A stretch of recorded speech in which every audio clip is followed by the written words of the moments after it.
Ladies and gentlemen, boys and girls, children of all ages, distinguished guests, and folks of all stripes, put your hands together for the Space Cadet Sports Podcast. Houston, we have Paul Salazar Jr. Hey y'all, welcome back to the Space Cadet Sports Podcast, your Houston sports podcast for diehard Houston sports fans.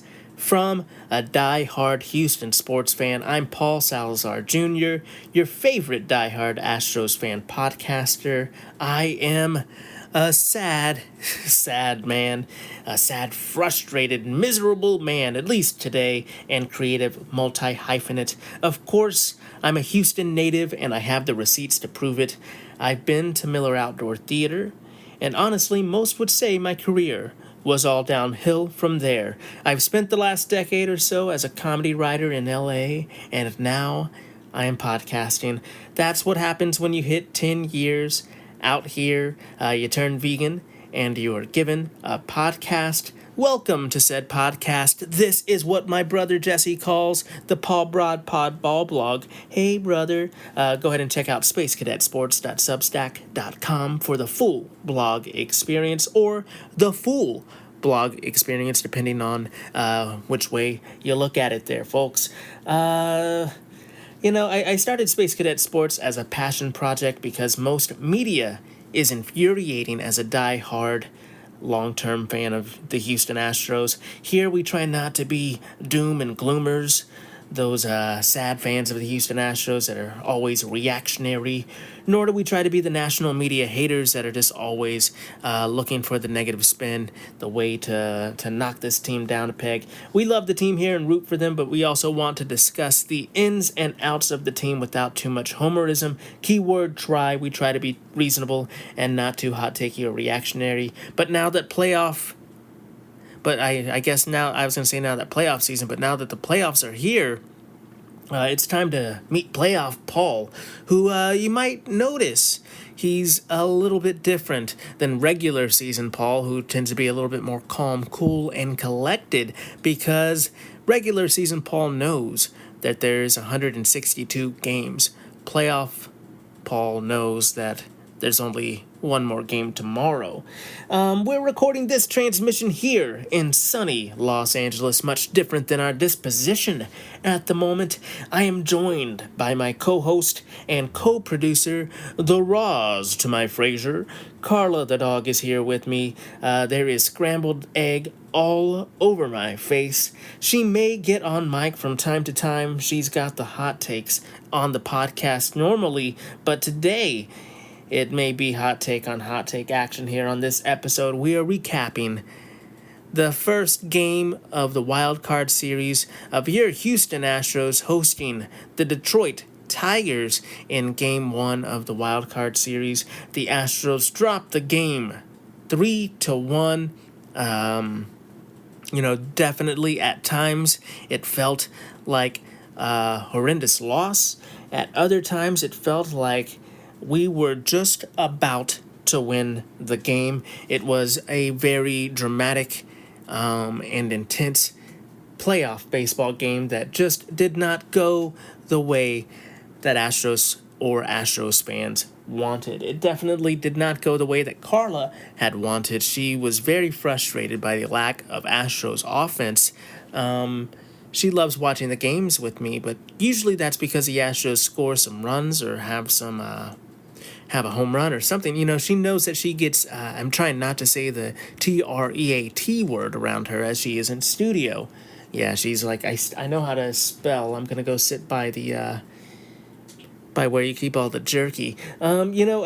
She knows that she gets extra things whenever the Astros score runs. So she kind of, at one moment, if you follow along on Instagram at Space Cadet Sports, she went to the bedroom. She just went to bed in the 8th inning. She was like, I'm done. This game is over. But the 9th inning definitely was a lot more dramatic for Houston Astros fans. We'll get to it, but definitely I wanted to say really quickly before we jump into the episode 100%, head first here, I want to say good day, mate, to all Or I should have said good day, mates, but I guess it is a little more appropriate for me to say good day, mate. Good day, mates, to all of my listeners out in Australia.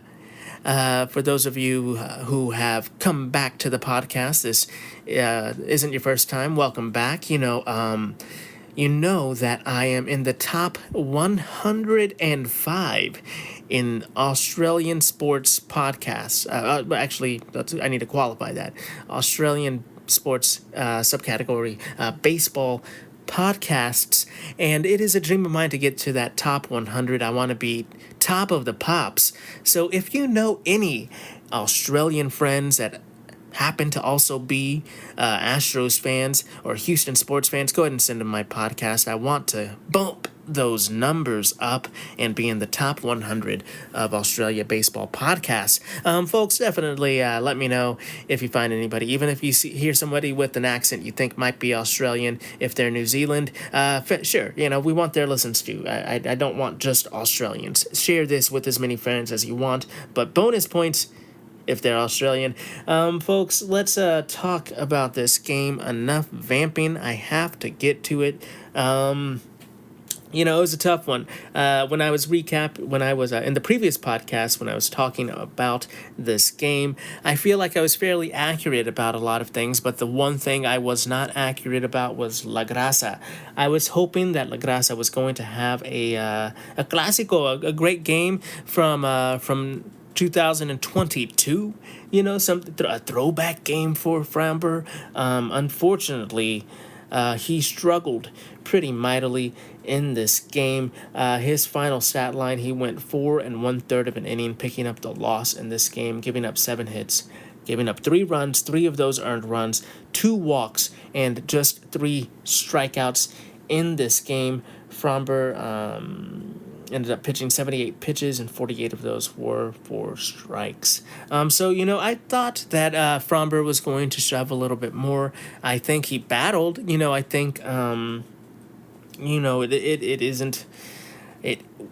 it isn't ideal. I'm not trying to excuse his performance or anything, but it just was not the Framber dominant performance that we were looking for in this game, especially because he had to match Tarik Skubal, who was absolutely amazing. I said in the previous podcast that the Astros were going to come out trying to knock Skubal out of the game, that the Astros were going to do what the Astros do, which is attack. They were in attack mode. Skubal got some short innings. Skubal got some easy outs at times. But however, they were able to get Skubal out of the game after 6 innings. He wasn't able to go into that 7th, which, if nothing else, that's a little bit of a win for the Astros, because A.J. Hinch had to use 4 arms out of the bullpen in this game, in a game that Skubal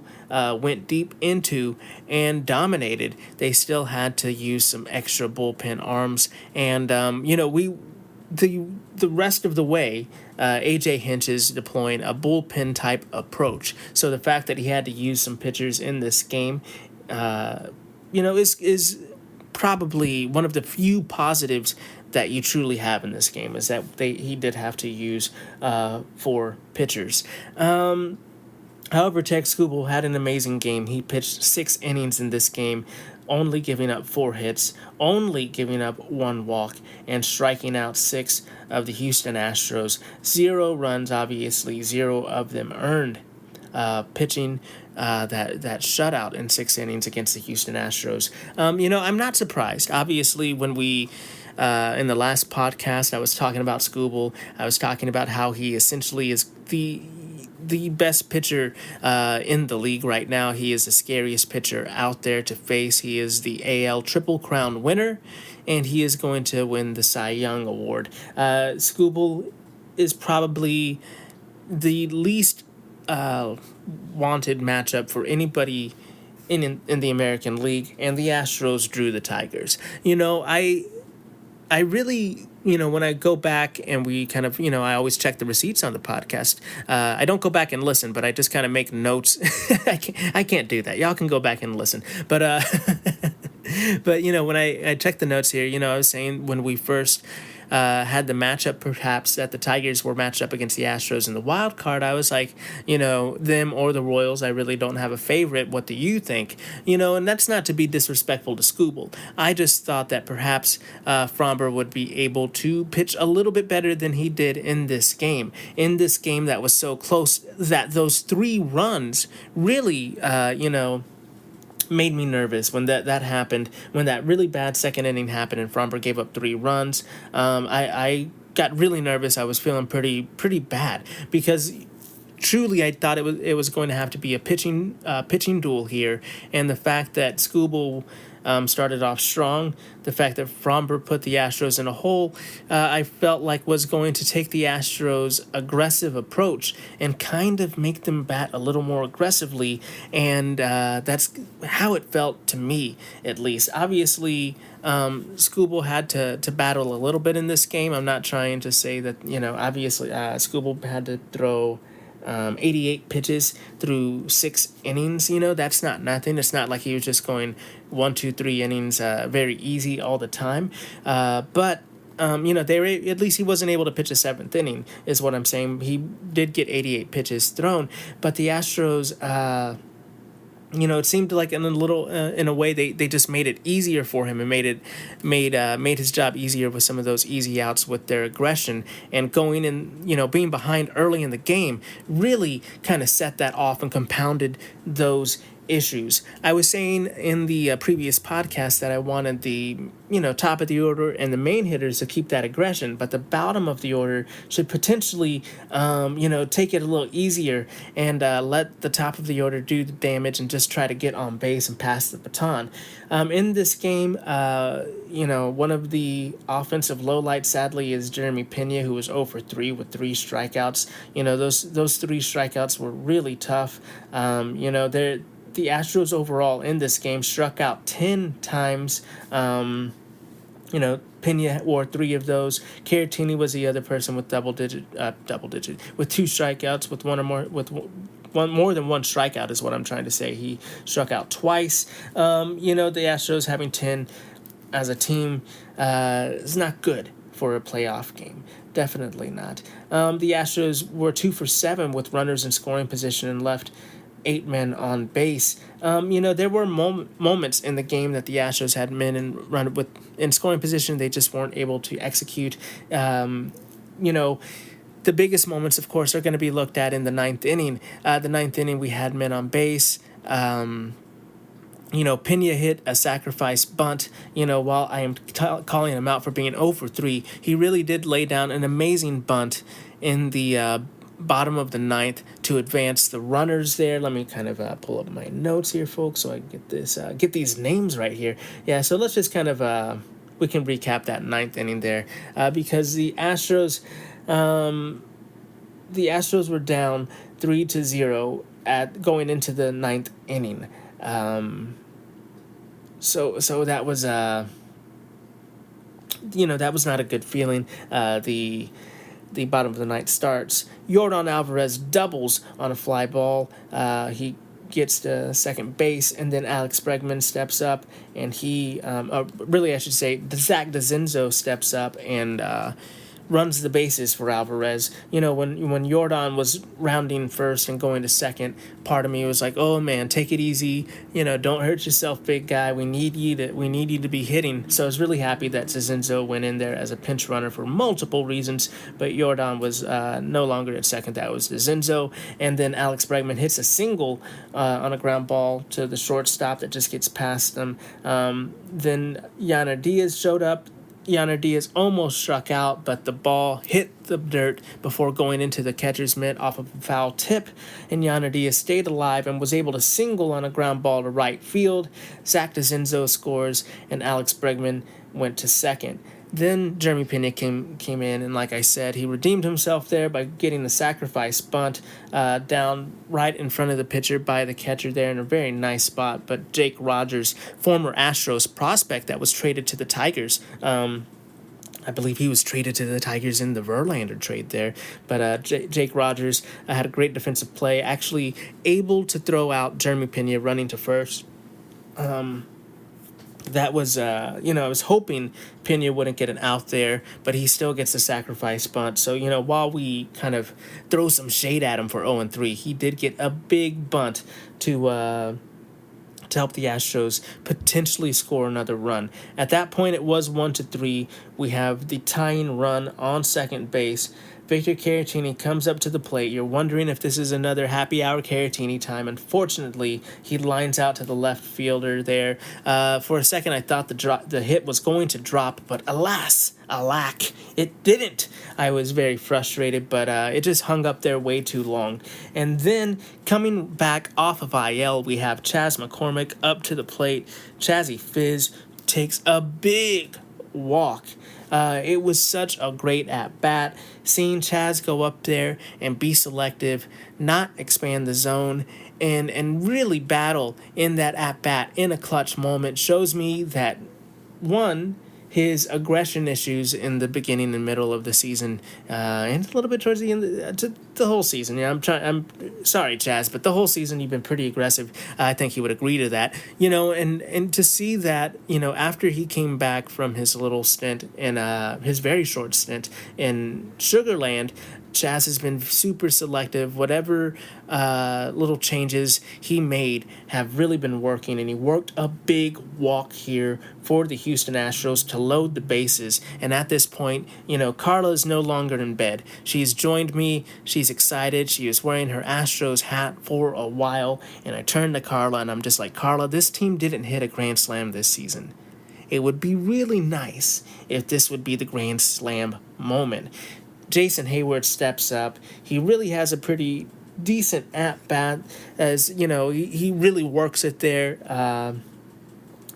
against Bo Brisky, who was pitching to close out the game. Jason Hayward, sadly, though, lines out on a sharp liner pretty much directly at Spencer Torkelson to end the game. Detroit wins 3-1.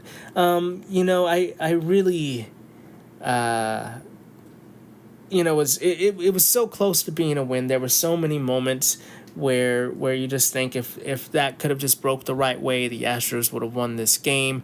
But that's really baseball. That's especially playoff baseball. One of the things about the Astros in the past during their golden era is, one, they've been seemingly blessed by the baseball gods with this incredible luck to just pretty much seem unflappable or unflappable, I believe. But they have not been flapped very much in the past. I think that the Astros have really benefited from really great defensive play, really good clutch hitting with runners in scoring position, hitting with 2 outs in their past, and you can kind of call that luck in a way. This team, for lack of a better word, is not as lucky. And when you are kind of looking at the stats, that luck means they have not been as sharp defensively. They have not always executed in the late innings with runners on. They just seem to not be able to be as quote-unquote clutch as they have in the past. I think, I don't think that this is too big of a trend that we have to worry about, like the Astros lost their magic or anything like that. I do think that this is just a little bit of growing pains with kind of a new system all season long. I think they're kind of adjusting. There's been a lot of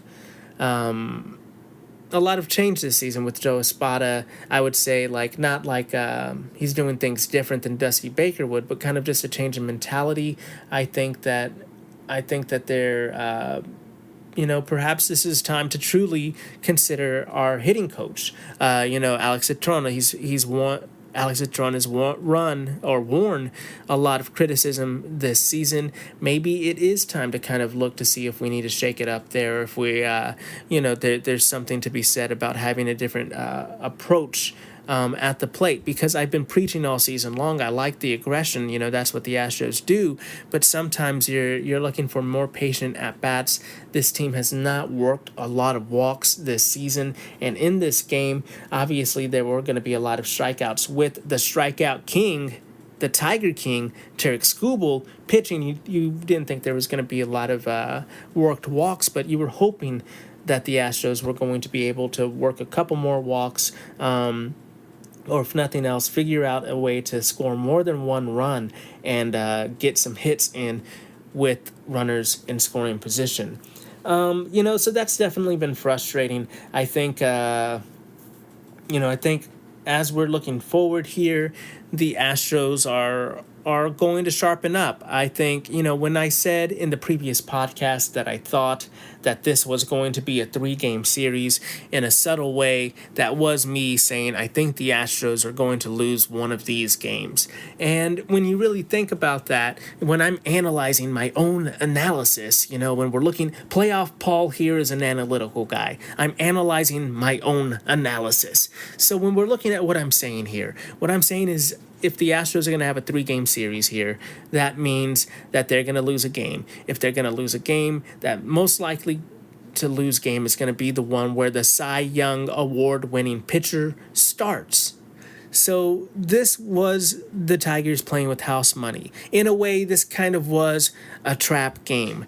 The Houston Astros fell flat offensively. These are things that I cannot mince words about. This is what happened. Framber Valdez just was not as sharp as he should have been. His breaking pitches didn't look right. He did not seem like he was locating exactly the way that he wanted to. It was a frustrating game for Framber, and it was a frustrating game for fans. Framber's going to bounce back. I think this whole, narrative of Framber in playoff games and the Houston Astros at home, once again, I can't sit here and say that those things don't happen, because they obviously do. Framber can struggle in playoff games, but Justin Verlander also could struggle in playoff games. Sometimes this is when you're playing the best of the best, these games are just going to be a little bit harder than they are, and they're not going to have the same results if you're not completely 100% sharp, ready to go, and the game plan you brought was the game plan that actually works against whatever the game plan the other team is doing for the hitters. The playoffs are tough and crazy competitive. Framber Valdez, he gave up 3 runs. You think that wouldn't be bad for a normal Framber Valdez performance? Maybe if this was not a playoff game, he would have continued to pitch and would have sharpened up. But I completely understand. This is a playoff game. You have to take him out at that point. This is just how the magnifying glass goes when you're in the playoffs. You have to make quicker moves. The performances are quickly analyzed, and Framber just did not have it today. Moving forward, if we're looking at tomorrow's game is going to be played at the exact same time, exact same channel.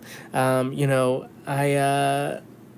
do think that the Astros are going to win this one. When I say the Astros are going to a 3-game series, I think that this is theirs to win. Yusei Kikuchi is most likely going to pitch in tomorrow's game. I feel good about Yusei. Yusei has done nothing but pitch competitively for the Houston Astros and keep them in within winning distance in every single game that he has pitched and he has been on the mound. That last game that he pitched obviously got away from the Houston Astros, but that has nothing to do with Yusei Kikuchi pitching against the Seattle Mariners.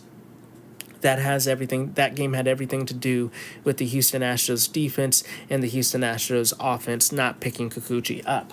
I think that Yusei Kikuchi is going to go out there tomorrow and really solidify why he was the guy to trade for at the trade deadline. I think he's going to pitch very well. He's been sharp. He's been dominant. He has been unflappable on that mound. So I think that's what we have to look forward to, is at least one more dominant Yusei Kikuchi performance at Minute Maid, where we hear a lot of Lisa Loeb. God, please let us hear a lot of Lisa Loeb. I want to hear Lisa Loeb 8 to 11 times. I want to see it. One of the other positives of this game if tomorrow is going to be a Yusei Kikuchi game. Yusei Kikuchi is not really known for going deep into games. He kind of goes, 2 to 3 times through the lineup, and that is kind of it. He's not actually known to be a traditional inning eater. He generally has some hard limit when he is out there on the mound. So one of the few bright spots in this game of Framber Valdez pitching 4 1/3 of an inning is that the bullpen arms used were not a lot of your high leverage guys. Hector Neris pitched 2/3 of an inning. Brian King pitched 2/3 of an inning. That's our rookie lefty. For those of you new listeners and new fans, that's rookie lefty Brian King. Ronel Blanco came out of the pen and pitched 2 innings, struck out 4 in those 2 innings. Did walk 3 as well. Sometimes he does struggle with those walks. So it was good to see him not pick up any runs there and only give up 1 hit. But, the bullpen did not give up any runs in this game. After Blanco was lifted up, Caleb Ferguson came in for 1/3 of an inning, and he got out very quickly. And Josh Hader closed up the game, pitching the 9th. Hader pitched 15 pitches. I think he is definitely going to be in use for tomorrow. Neris pitched... Sorry, I was looking at ground outs. I was like, Neris pitched 0 pitches. No, Neris pitched 16 pitches. So he's probably, most likely, I would say, would be unavailable for tomorrow. But we still have Spaghetti available. We still have, I would say, Hader and Abreu and Presley available for tomorrow for Yusei Kikuchi. So if Yusei Kikuchi needs to go out early, you have Spencer Arrighetti there. Perhaps you have Caleb Ort if you need to pull him early in the game, like early in the inning before getting a clean inning for Spencer. Ort, Spencer Arrighetti, Abreu, Presley, Hader are good lineups, are good kind of rotation that I anticipate Joe Espada is going to use in that order if necessary. Obviously, Espada would love for Yusei Kikuchi to be able to pitch till to the 6th inning and being able to use Brian Abreu in the 7th, Presley in the 8th, and Hader in the 9th. But I anticipate if Yusei needs to be pulled mid-inning, you're going to see Ort in there, and if Yusei needs to kind of get a piggyback situation and needs some help, Spaghetti will be the man in that situation as well. Like I said, I'm looking for silver linings here. While Playoff Paul is not very happy right now, I am still trying to look for some positives for us as Astros fans, and I do think that the fact that these were the bullpen arms used, it sets up the Astros to have some nice high leverage arms for tomorrow's potential elimination game to save the Astros from elimination. I like those arms. I like the way that this game was managed from a bullpen standpoint from Joe Espada. We do not know who AJ Hinch is going to play tomorrow. His wild and crazy ways. He wants to be a slippery little snake, and we're incapable of holding that guy down. I don't know who we are going to see tomorrow from the Tigers, and it is going to be a question mark the rest of the game as to how long each pitcher has and who is going to come up next. So that kind of wild instability is what the Tigers are going to try to ride to keep the Astros kind of off their feet with kind of the opener way of playing a baseball game. I really do still like the Astros odds in this game. I'm not just being a homer here. I think with the opener kind of going, I think while you would think that it would be in your interest to keep the team off balance and the Astros wouldn't know who's coming in next, the Astros tend to do pretty well against bullpen pitching, and with the game where there is no starter, I kind of see that the Astros' generally aggressive mentality plays into their favor here. Obviously, with that being said, for the love of God, please, Astros, stop swinging outside the zone and expanding that zone unnecessarily. There's been so much of that this season, and a couple times, especially later in the game where that's happening, where I'm just pulling my hair out. By the end of this game, I was pulling my beard hair out. I'm running out of hair. I'm just pulling all of my hair out with these just bad swings outside of the zone. I know that, Tarik Skubal was on fire. Some of those pitches were absolutely just trickery and sorcery. I get that, but we need to see some more competitive at bats from pitch to pitch. Being aggressive is fine, but being selective is way more important. We need this team to be selective. I'm hoping that they can work some walks. I'm hoping that the bottom of the order can pass the baton to the next man, so that the middle of the order can do the damage. Not everybody in the lineup needs to hit a home run. Sometimes, you just need to go up there and you just need to get a single. I think a lot of guys in the ninth inning were working that mentality. We're going to need that mentality from the first inning to the ninth inning. And the Astros are the type of team that when their back is against the walls, generally when they play their best. So we're hoping to see a lot more of that from tomorrow. Kind of as we're moving on here, we kind of like to talk a little bit about roster movement and roster moves as the Astros, kind of set the roster early this morning. I was not able to actually go over the playoff roster, so really quickly we're going to talk about that right now. Obviously, the big thing here is that Justin Verlander did not make the roster. This is, while not completely what I guessed would happen, not completely out of left field. We did think that there was a good possibility that Verlander could be left off of the wild card roster. The wild card roster specifically, you only need 3 starting pitchers. You kind of want to make sure that the guys you have on that roster specifically are able to come out of the bullpen comfortably. I think if the Astros are able to advance, there is a potential that perhaps Justin Verlander could rejoin the team in a playoff roster situation where they're in a 4-man rotation as a long relief arm if he has worked up to that point and he's feeling good. However, this could be a sign that JV is done for the year, and maybe he is not 100% healthy and ready to go and doesn't want to risk it, obviously, when the playoffs are on the line and he's looking at free agency. There really wasn't any surprises for the position players. You definitely have the starters. You have at second, obviously, Jose Altuve, Alex Bregman, Jeremy Pena. You have Yordan Alvarez. You have Kyle Tucker, Jake Myers, Victor Caratini, Zach DeZenzo, Yanner Diaz, Mauricio Dubon, Jason Hayward, Gray Kessinger, Chas McCormick, Cesar Salazar, and John Singleton, of course. And on the pitching side, you have, oh man, they're really taking me out of here, huh? Okay, you have Brian Abreu, Spencer Arrighetti, Ronel Blanco, Hunter Brown, Caleb Ferguson, Josh Hader, Yusei Kikuchi, Brian King, Hector Neris, Ryan Presley, Framber Valdez. Oh wow, yeah, I forgot. Okay, there's no Ort on the roster.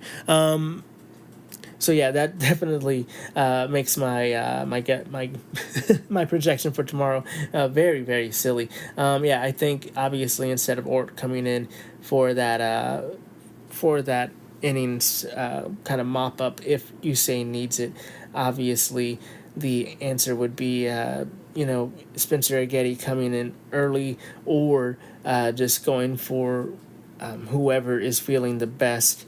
Who is ever feeling the loosest that had to pitch today, and it probably would be Hector Neris, who is a veteran and has a little bit more feel for that. So yeah, that definitely. Sorry about that, folks. I really thought Caleb Ort made that roster. That's why you go into it and you actually talk about this kind of stuff. It's good to see Yordan in the lineup. Obviously, Yordan in this game. He was 2 for 4 with 1 strikeout. So it's good to see him out there. There were some times when he was running there that I was a little bit nervous, of course, but I'm glad that he made the roster. We need the threat of Jordan in that roster. And the fact that Jordan's actually getting some hits, that is a very good sign for the offense of these Houston Astros, hopefully for tomorrow as they're going for the win in an elimination game. Jordan, even if he was just there and barely able to move, we just needed him in this game. So it was great to see, or in this series, I should say. So it was good to see that he's available. Good to see him out there getting hits because he's not just, kind of a decoy out there. He's actually getting hits and contributing. Just real quick here, we're talking about the roster, the playoff roster still. This is a Joe Espada quote that I wanted to mention very briefly. He was talking about Justin Verlander not making the wild card roster. Here's Joe Espada, quote, "It was a very easy conversation. Justin is a professional. He knows how well our starting pitchers have to perform throughout the season. So we had this conversation, So when we had this conversation, he was all in. He'll do what's best for this team. So I appreciated his feedback and how he evaluated his season and his last few starts. True pro. He is a true pro." So obviously there's no bad blood, at least on the side of management here. I haven't gotten any quotes from Justin Verlander, but I don't think that they would mischaracterize that to that extent and that hyperbolically. I do think that, whether Justin Verlander is, going to be able to come back this season, or that was it for Justin Verlander as a Houston Astro. It's good to see that it wasn't ended in this kind of weird drama or weird circus of story of Justin Verlander not making a playoff roster. Going forward, we're really hoping that the Astros are able to figure this out offensively. They're more selective. They're able to work on offense. They're going to need, I believe, 3 to 4 runs to win tomorrow. I think that the Tigers, while they're not exactly known for their offense, they have been playing very fiery. They have been very aggressive running those bases. They are going to try to manufacture as much as possible and fight tooth and nail to really put the pressure on the Astros to win this game. A.J. Hinch is really going to go out there and give it all he's got, and his roster from top to bottom, 1 through 9, is going to look to manufacture runs. I think they're going to be able to score. I feel like they're going to be able to score 2 to 3 runs tomorrow easily. I hope that the Astros are able to I hope that the Astros pitching is going to be able to maintain the nonstop offense. The defense is definitely going to need to be sharp tomorrow. No room for error. I feel like we're gonna hopefully see a couple runners thrown out. We're gonna need to see a lot of good defensive plays, and truly, we're gonna want Yusei Kikuchi to get into that 6th inning, depending on how many batters he has faced, how many times he's gone through the order, and his pitch count. We want to see Yusei Kikuchi in that 6th inning, especially seeing that I'm projecting that the Astros somehow have an extra pitcher on their playoff roster. Getting Yusei Kikuchi to that 6th inning, I think, is paramount to the Astros winning this game. So those are kind of your keys to victory. We're still optimistic here. Like I said, the Astros, I thought this was going to be a 3-game series, which means the Astros were going to win one, the Tigers were going to win one. The Tigers obviously winning the one behind Tarik Skubal makes the most sense. So now that the Tigers are sending out their bullpen game, I'm thinking that the Astros have the competitive advantage when they have Yusei Kikuchi out there and they have a team that knows what this is like, knows how to play with it all on the line, and are able to go out there and execute. However, they can't take this team lightly. This team is going to go out there. They're going to be scrappy. They're going to be gritty. They're going to do everything they can to put the pressure on the Astros to win this game. let's just see them do it, folks. We are excited here. We think that it's going to happen. I'm excited to see the Astros tomorrow win the game against the Tigers. I'm calling it, folks. I know it's a little cocky, but I truly do feel like this is going to be a close one, but a good one. Today's was. I think tomorrow's is going to be too, and I think the Astros have the edge. And that's going to do it for this transmission, Space Cadets. Thank you so much for listening to this podcast, even though it's kind of been a bummer of a day, and it's a sad podcast, and we're talking about some unfortunate things. I appreciate you being here with me and joining this journey and being along for the ride for me. We here as Astros fans, we support the team, win or lose, rain or shine. Please smash some buttons for me. Like, rate, review, subscribe, share with other sad H-Town hustlers out there today that need a little pick-me-up, that are feeling a little bummed and gloomy. Let them know that there is some hope, that there is a nerd out there that is telling you that this team can win a game, and you just gotta believe, and he's out there preaching the good word on the street. Please check out my Substack at spacecadetsports.substack.com. You can go to that blog. You can check out, you can put an email into the field there.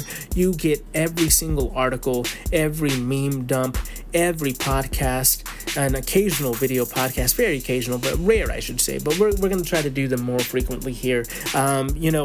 You can get that all for free on the Substack, or if you're like me and you like the mobile apps, you can get on your iPad or your phone, you get the Substack app, search Space Cadet Sports, click that you want notifications instead of emails, and you get notifications every time there's an article, meme dump, or podcast for free.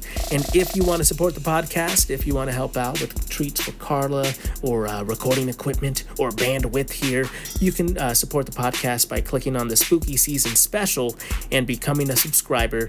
Not necessary, of course, but that's just if you want to give a helping hand, because we are supported by viewers and listeners like you. Thank you so much for listening. If you want to let me know your sports hot take or cold take, you could reach out to me on social media at Paul Salazar Jr., or you can just call in, or actually the Space Cadet Sports Instagram at Space Cadet Sports, or you can call in on SpeakPipe. That's speakpipe.com/Space Cadet Sports, where you can call in and leave a voicemail with your take and maybe even make the podcast. Thank you so much for listening.